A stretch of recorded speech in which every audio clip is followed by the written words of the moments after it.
Right, Rebecca, the introductions quickly. I'm Andrew Gibbons, you're Rebecca Norton. And well, I push this one on you, and it's about leadership and management. It's about giving more value to management in the context I'd like to work through with it than very often is the case, giving more value to management, and particularly the management of leaders and its senior levels, where I think management of those leaders is not always very evident. I think sometimes I think people move up the ranks with an assumption that they automatically learn management skills, and that's not necessarily the case. And unfortunately, that's the downfall, isn't it? Sometimes, although they may be very good at their job originally, it is a different skill set managing people. And I think that's lacking. I think so, Charlie. I was misinterpreting your end there. I thought, oh, you finished, but you hadn't. So don't count that as an interruption. So I was trying hard not to. Yes, and I think it's even more dimensional than that in terms of dimensions, because we started with technical skills, we ditch them, we move into management skills, and then I'm talking about the most senior leaders in an organization. Then we take on a different skill set altogether, which is policy making, strategy, working together collectively as a leadership team, of which I've seen very, very few over the years worth calling a team. So you've got this new situation, which is even more demanding than when you shed the skin of your original technical competencies. Yeah, and you've got probably pressures from above and pressures from below. So it's managing, expectations from both sides, I think, as well, which is a challenge in itself. And I think it's unfair. I suppose it's doing them a disservice, because if they're not given the proper support, they need to be supported, don't they? I think that's one of the key skills. They have to be supported. Well, absolutely. I mean, I could get political here, and we'll try not to, but I think politics provides plentiful evidence. I'll try not to mention names like Dominic Raab if I can help it. But I think I actually started to feel not sorry for politicians who are shown to be, what's the right words? It's shown not to have the full skill set. That, I guess, is a bit of a cop-out. Politicians and senior leaders of organizations, so they're finance directors, if they're chief executives, whatever, are in a very difficult role. It's a hard thing to do. I get that. I've seen this close up. It's a difficult thing to do. They're paid a lot of money to do that difficult thing. They should do it better than they really do. And I think you're right. Part of it is they have not been supported. They've got to develop these skills on the job. I think, all I've got is shouting at people and throwing telephones around like I've seen people do, kick over furniture, because I'm so committed to this. Nobody else around here is. That's all they've got. And if they've not been helped and nurtured to develop a broader range of skills, which they need to get the best from their people in that exposed role, they're found out. And it's interesting, because I think leadership and management are different skills as well. Management, you can have someone who's visionary and a really great leader, but not necessarily good at managing people. And I think this is where leadership and management are often sort of pulled together as the same thing, and they're not. And I think that's what causes some of the problems as well. I think that's absolutely the case. And I've witnessed very firsthand many times at a very senior level in organizations. And you said it earlier, there's this assumption that if you're forceful, confident, alpha type, male or female, by the way, then you typically got it all. Just like that, magically. Well, hey, but what you haven't got is the ability to sit down and look your key people in the eye when you go back to your own real workplace and say, hey, what ideas have you got that are better than mine? Hey, what should I be asking you that I just didn't even think about? I don't hear that going on. So there's that. And I think the way that management comes into it is the management of those senior leaders is often inadequate. It's often missing altogether. Management to me of leaders would mean things like monitoring, setting performance standards. Yes, we're told this happens, but does it really? Do directors and most senior managers in organizations truly get development plans and are supported in that? I'm not just talking about go and get an MBA, go and get this. I'm talking about specifically and contextually what people need to do to get better at their jobs, and then help to do so. But do you think this is part of the problem, that is, if you're in a management position or a leadership position, you are assumed to have skills, and therefore by saying I need help and I need to upskill, are you sort of showing signs that perhaps you're not as good as what people thought you were? This is where it gets a bit tricky, isn't it?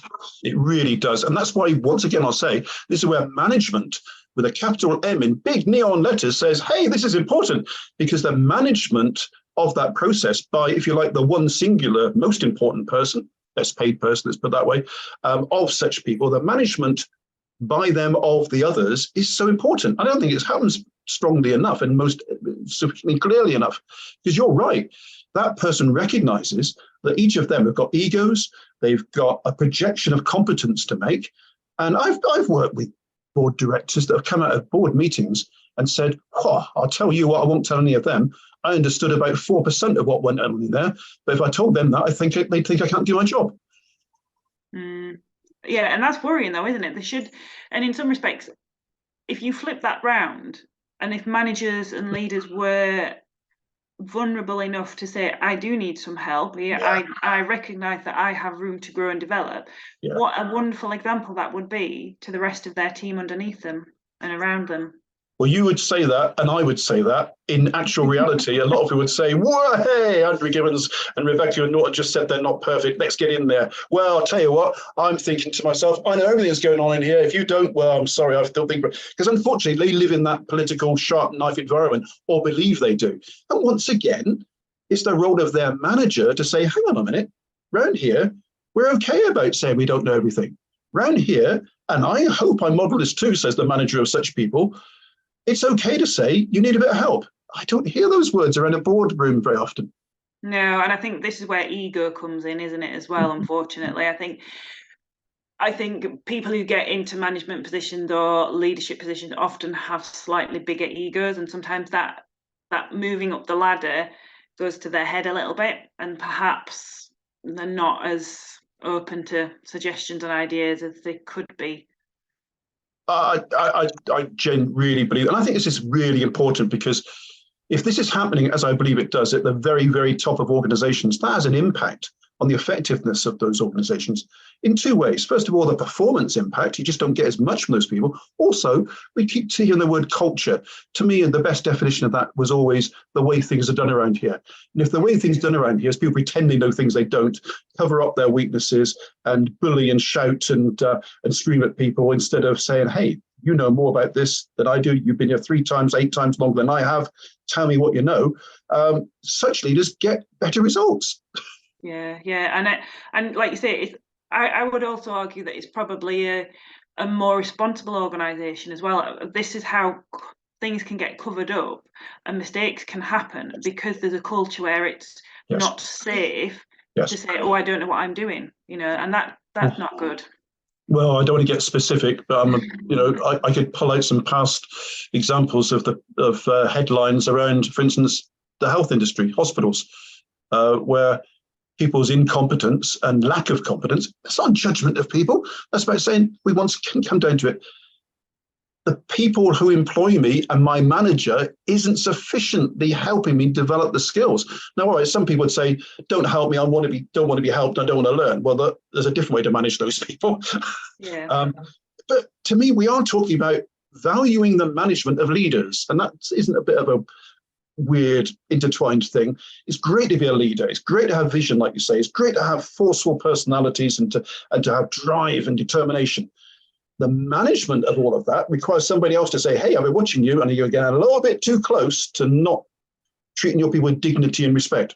And do you think it's perhaps because you get further up the tree, the less you've got above you, and at some point you get to the top of the tree, so who then keeps a check on you? And is this where there's a role for a bit of peer support as well? In the right circumstances, because the wrong situation would be, hey, peers, what do you think? Well, we all think you're useless. Why haven't you gone by now?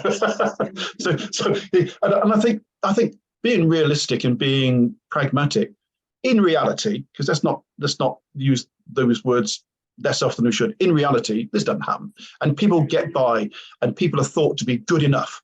And I keep coming back to that wonderful phrase that Sir Alan Shepard used when he became chairman of Grand Metropolitan. He said, "No, I'm managing director. I will not accept what I know called acceptable underperformance." I think you see so much acceptable underperformance, people being good enough, but not as good as they could be. And the difference between that at the highest level can be very significant. So how do we help these managers then? Oh no, the difficult question you've been sitting on. Keeping out of their way, just letting them self-destruct. Yeah, genuinely, I think most of these people in that situation are beyond help. I hate to say it because I'd love to be able to think I'm so proficient, and so are many in my profession of helping us to learn, that these people get turned around. I think so a lot of these people have got so far and have been rewarded by status, role, remuneration, type of office, car, whatever, all the indications that say you are really good. And if I've got so good with what I've got, I'll just carry on doing what I do. I don't feel the need to change. No one's going to tell me I need to be a different person because look where I am. And it's very hard to break out of that for people. They've got to really feel a need. I don't think that need can be created easily.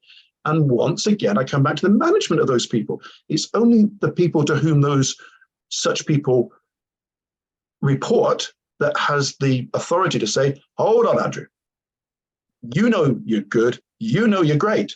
You could be so much better if you do this. And listen to me, don't interrupt me because I'm your boss and I'm telling you what to do here. You need a forceful manager of leaders to get the best out of them.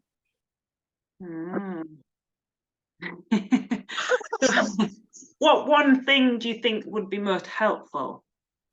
Because I mean, there's so many different areas that a manager has to be good at, really. But what one thing do you think is key that would make the biggest difference? Okay. All right. Thanks again for your well prepared your well prepared questions. I guess the one thing would be to recognise that you don't row the boat on your own. To recognise that the higher up an organisation you go, the more dependent you are on the very capable people, very often that surround you, that have been there longer than you, that know more than you about a lot of things. I don't like it when I hear people at any level say, I wouldn't give people anything to do I wouldn't do myself. So that's limiting, because what we can do ourselves is that.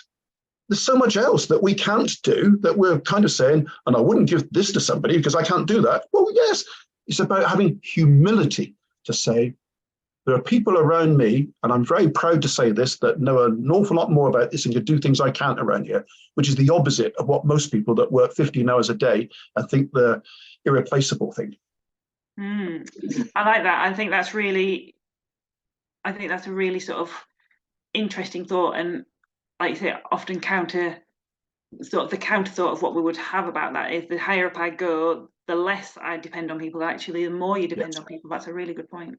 Well, I know we're getting towards the end of this. I can tell by your tone, I'm getting quite intuitive about this. I think Hewlett-Packard used to have, I hope they still do, a philosophy of when people work too many hours, as they saw it, you used to get someone in and say, why are you working so many hours? What are we doing that's wrong? Why are we loading you up? What can we do to help you work less hours? Because we're not helping you by causing you to feel you need to work in this way. Well-being. Great idea. Wouldn't it be wonderful if some more organisations did that? Don't they? They all talk about well-being. You're the well-being expert. That's the first thing we ever did together, wouldn't it? Because I didn't know. But surely well-being is partly about saying we're concerned about the hours you're putting in and what it's doing to you. Food for thought for another topic, I reckon that. But I like that. Yeah. All right, we'll stop it there because we can prolong this too much else. Thanks as ever. Thank you.